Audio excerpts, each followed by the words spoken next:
It took them over 100 batches and about 9 months to actually land on one that they thought tasted good and that they liked. In this process, they actually had to come up with a new brewing technology to actually create a beer that tasted better.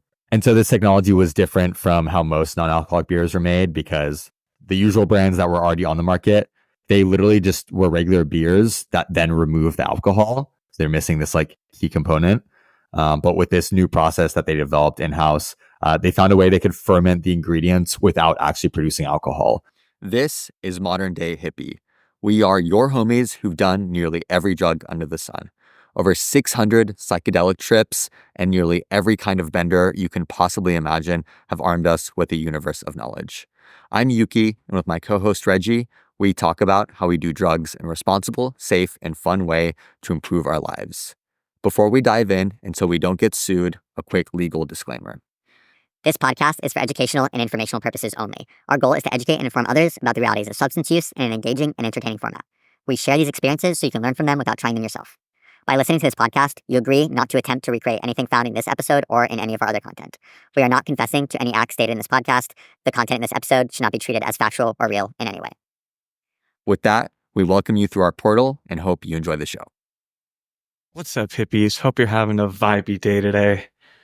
Yuki, what's going on, man? Dude, I saw a headline in the news not too long ago that really perked my ears up, and it had to do with non-alcoholic beers, which we've talked about a little bit on this channel. Obviously, primarily talk about psychedelics and other drugs, but I'm a big fan of non-alcoholic beers personally, because I honestly really like the bitterness and the taste of beer. It's a cold can of something fizzy. Feels really nice on a hot summer day, and I would like to have that in a package that is A, not super sweet and sugary like soda, and B, like doesn't have alcohol in it, but still has that bitter flavor. But the headline that piqued my interest around this had to do with this company called Athletic Brewing. Do you know anything about Athletic Brewing, Reggie? Have you heard of them? No, I never heard of them. All right. So Athletic Brewing is a beer company that's been around for only a couple of years, and they only make non-alcoholic beers. So it's not just like Heineken making their like 0.0 or whatever. These guys like specialize in non-alcoholic beers. And the headline was that Athletic Brewing beers are the best selling beer overall at Whole Foods nationwide across the US. And that means it's better selling than like any alcoholic beer as well. Wow, really? I mean, I guess I could see that for Whole Foods, but I'm still pretty surprised, dude. Like, even Whole Foods shoppers drink beer. Like, no, exactly. Like, it's definitely skewed because it's more of a healthy, like, Whole Foods crowd. And also, Athletic Brewing is, I think it's around the same price as like a middle shelf beer, I guess. I don't know. It's not like dirt cheap, but it's in line with regular beers. And so I think that clientele is particularly disposed to purchasing non-alcoholic beers. But I mean, still, like you said, man, I was hella impressed by this. Did not expect this to be the case at any nationwide chain anytime soon. And that actually got me really curious. That got me thinking and wanting to learn more about Athletic Brewing itself, just how it got started, like how they've developed their formula, what makes it unique compared to other non-alcoholic beers. So wanted to dive into that with you guys today and just share some of the honestly pretty exciting things I learned about this non-alcoholic beer industry. Yeah, man, let's hear it. That sounds super interesting. Yeah. So the main founder of Athletic Brewing, this guy named Bill Schufelt, let's call him Bill. He was actually a trader, like commodities trader type thing, super finance thing at one of the biggest hedge funds in the world called Point 72. Very much like a big dickish, like high finance job. And I think while he was working there, he essentially caught wind of this like very small but quick growing market of non-alcoholic beverages. He had literally been having conversations with some people around the beer industry for some of the work that he was doing. I think specifically like researching things for the specific assets and commodities that he was trading. And so he got wind of this like burgeoning opportunity as he saw it. And really at the beginning, he didn't have a single product. He didn't have a prototype. He didn't have investors or even any actual experience in the industry. He was just a finance guy, but he just kind of started building this dream over a couple of years of creating a non-alcoholic beer that people actually wanted to drink. And over the course how do you do that? dude, yeah. Honestly, pretty crazy. So he spent the better part of 2 years just researching the industry, like talking to as many people as he could. Said he talked to hundreds of experienced brewers. And ultimately, he was looking for a founding partner, someone who did have that brewing experience to bring into the fold so they could start developing a product. And after hundreds of conversations with like beer brewers in his area, he found out that none of them were interested. Like nobody was down, and he was just kind of stuck because he was on the hunt for this partner and couldn't find this person.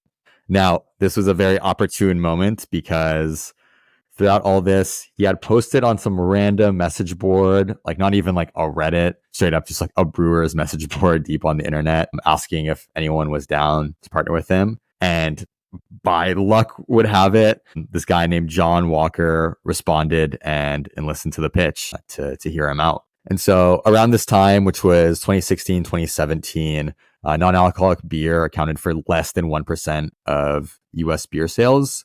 But this guy, while he was working at Point 72, Bill, he had actually commissioned some surveys that found that people would be down to buy non-alcoholic beers if they tasted better. Because at that point, the non-alcoholic beers were like horrible. Like they were brands you never heard of. Dude, they I tasted remember like them ass. back then, dude. Yeah. Like that was before the days that like Heineken and Corona and all these beer conglomerates like actually had like dedicated non-alcoholic beers. Like it was god awful. Dude, it's crazy though, because in other parts of the world, they've had really good non-alcoholic beer for a while. Like especially countries that don't drink and stuff. Like, yeah, they've had some like really good non-alcoholic beer for like decades now. But yeah, the US non-alcoholic beers, man, I remember back in the day, like the time period you're talking about, I tried them and they were so freaking bad, dude.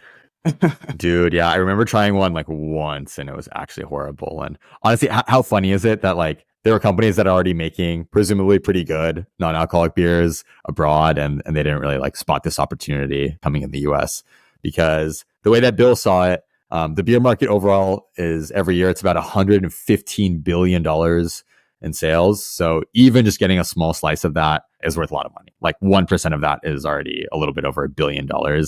So it's not too shabby. And with his now brewing partner in hand, John, they co-founded Athletic Brewing in 2017. Oh, nice. Yeah. So kind of the first steps they took was that they had to come up with a product. And so they literally went through hundreds of experimental brews in Bill's garage in Connecticut. So this guy, had a nice Connecticut house. He'd like commute down to work in New York City every day, I guess.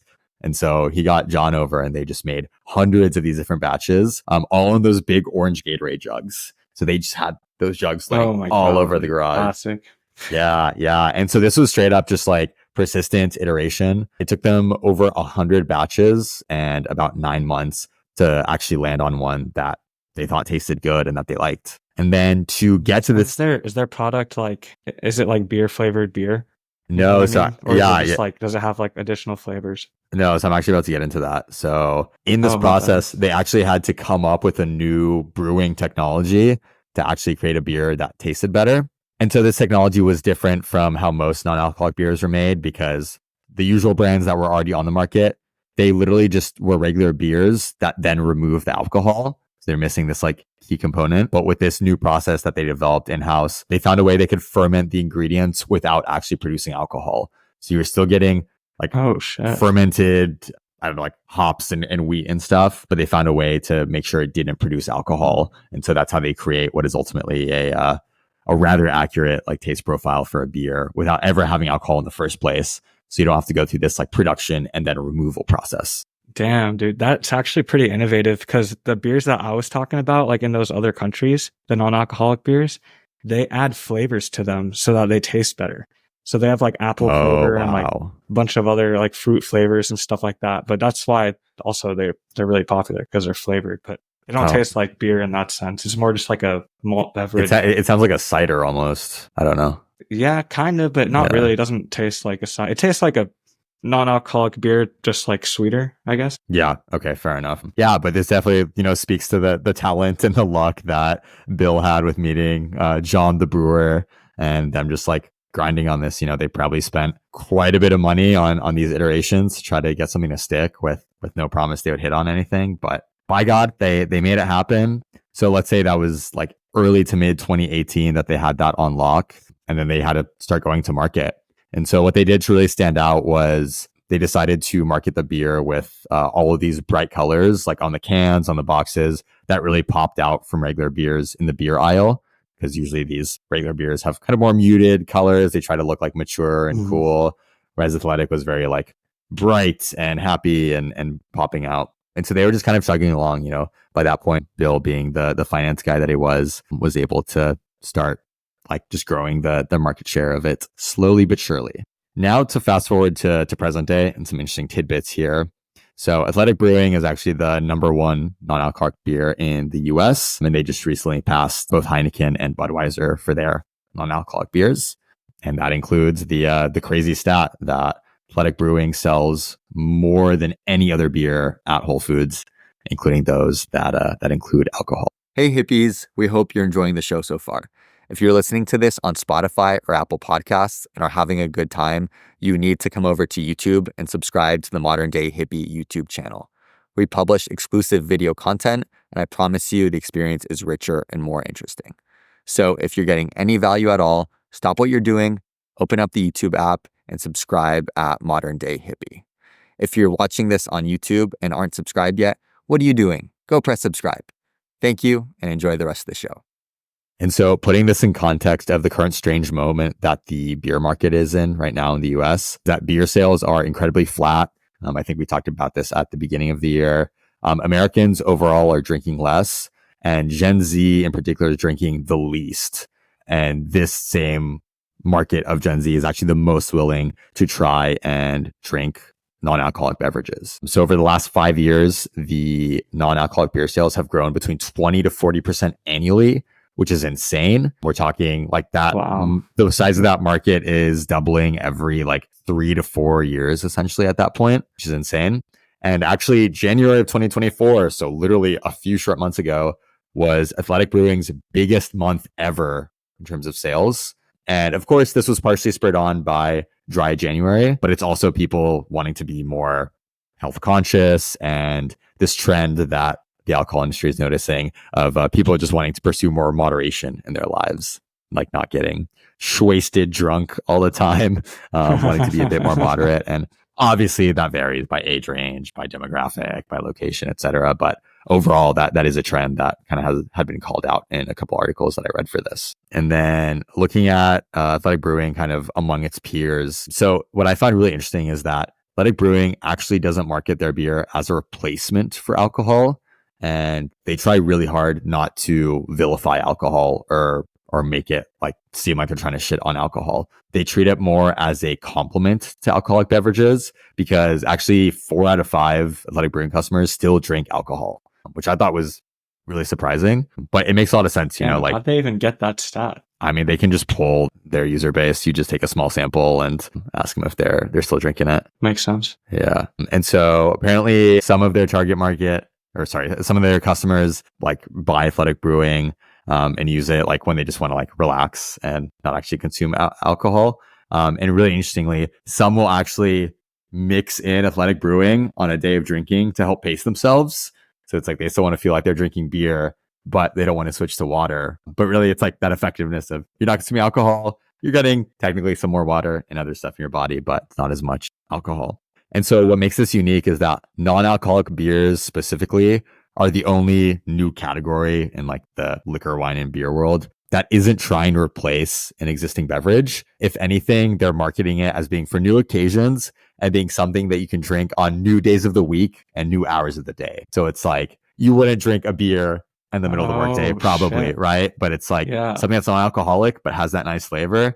Like you can justify that on like a Tuesday lunch kind of deal. And that like perspective shift, that new frame of mind, I thought was fascinating because you're really creating new opportunities for people to drink. Yeah, where it's like for most people, it's probably like Thursday night, Friday night, and like the weekends. So you're automatically losing out on like half of the week, essentially. People probably aren't drinking that much. So it's like this really untapped portion of the market, but on a temporal basis, which I don't think anyone is really thinking about it that way, which is freaking incredible. You're at the club and the music is thumping, but you've got nothing left in the tank. So what do? Sniff some cacao. Yup, you heard that right. Sniff some cacao. It's the hottest new trend in the club and party scene. One bum-sized sniff of raw chocolatey powder contains the caffeine equivalent to a half cup of coffee, and boom, it hits instantly. And the best part is you can now sniff cacao anytime, anywhere. Right out in the open, in front of the DJ booth or the stage, even at the VIP table with your friends. Now, how does that happen without drawing unwanted attention? Snogo's spring-loaded bump straws make it possible. These classy, triple mirror polished bump straws are the safest, most discreet way to enjoy sniffing cacao. In fact, you've most likely already seen people wearing Snogo's bump straws as pendants around their necks without even knowing it. Discover why sniffing cacao using Snogo bump straws is being called the biggest revolution in partying since the invention of rock and roll. Jump on over to snogostraws.com to learn more.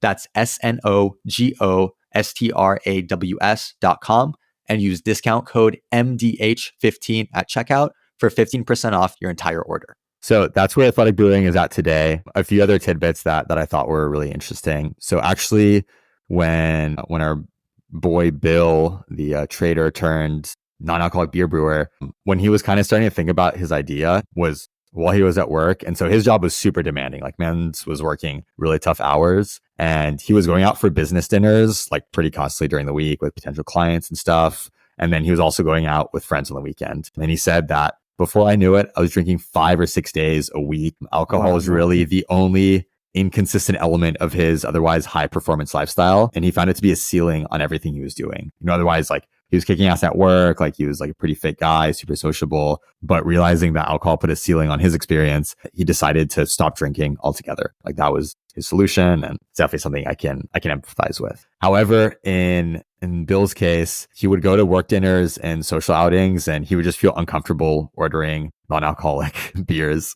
The way he puts it, it was like the music in the restaurant stopped and he would just end up being unsatisfied by like a dusty old bottle that the waiter pulled from like the back of the fridge. And that made him realize why like people didn't drink the current non-alcoholic beers because they literally tasted like swamp water. And then as they were growing, they really wanted to position the beer as like exciting and aspirational. And so the way they like got the word out about Athletic Brewing in the early days was they would actually go to places and events where people were already hanging out on the weekends that they thought would like Athletic Brewing. So they'd show up at like Spartan races, at marathons, and they try to catch people while they were like being happy and healthy and enthusiastic. Like they just finished the race and they want something refreshing. Like they were just handing out Athletic Brewing at these events. And it's like, you never see a beer sponsor at like a marathon like that. That just doesn't make sense. Yeah, dude. No, exactly. And so I think it was very genius of them to find, again, another untapped opportunity that they could lean into and really meet people who would like fuck with their product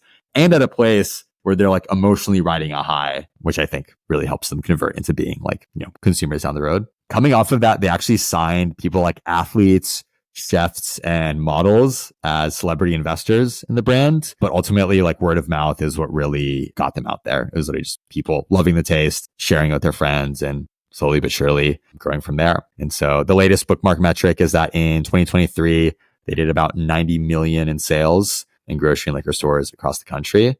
And, shit. Coming off a really hot January, like, that number is definitely going to be well into probably the 100 millions, I would say, like 100 million plus for 2024. So I'm fucking stoked as someone who I like Athletic Brewing. It's not my favorite non-alcoholic option because like we have things like hop waters and things that are a little bit lighter. But it's a good one. And honestly, if you guys haven't tried it, it's really not that bad. Like it's solid. Yeah, that's sick. I gotta give it a try. Dude, hey, I'll buy you a case next time I come over. They're not too bad. I can tell a little bit of a difference from drinking regular beer, but I feel like after the first 1 or 2 cans, you kind of get used to it. And it's more like adjusting your palate to it a little bit. Is how I describe the change.